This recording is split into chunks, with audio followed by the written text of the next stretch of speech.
Daniel Autoire, c'est un artiste qui a 73 ans, que j'ai rencontré il y a fort longtemps, puisque c'était en 1980. Et ça fait 36 ans de fidélité, chose qui est extrêmement rare.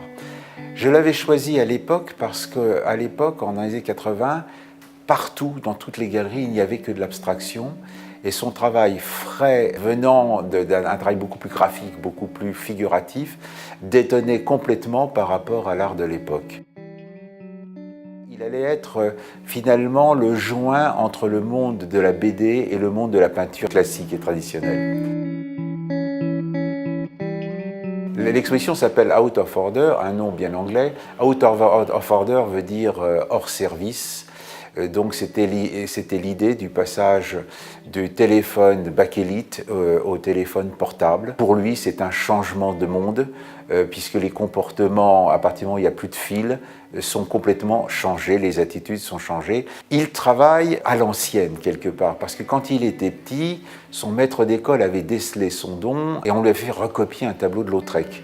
Et pour lui, être un grand peintre, ça signifiait savoir croquer comme Lautrec, donc prendre sur le vif. Donc tout le travail de cet artiste consiste à dessiner, croquer, prendre sur le vif, de telle manière à capter la vie.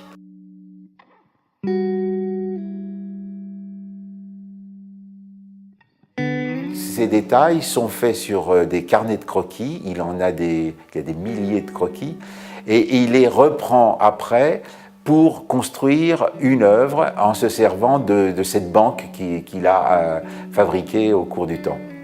Évidemment, ces tableaux sont remplis de détails qu'il trouve dans ces carnets de croquis, mais souvent c'est encore plus complexe que ça. Ces tableaux deviennent des palimpsestes, à savoir qu'il y a une sorte de bande dessinée cachée derrière l'œuvre qui raconte une histoire et une sorte de seconde œuvre apparaît en gros devant l'écran et qui est une sorte de prise de cette bande dessinée. Donc il y a deux tableaux l'un dans l'autre en réalité.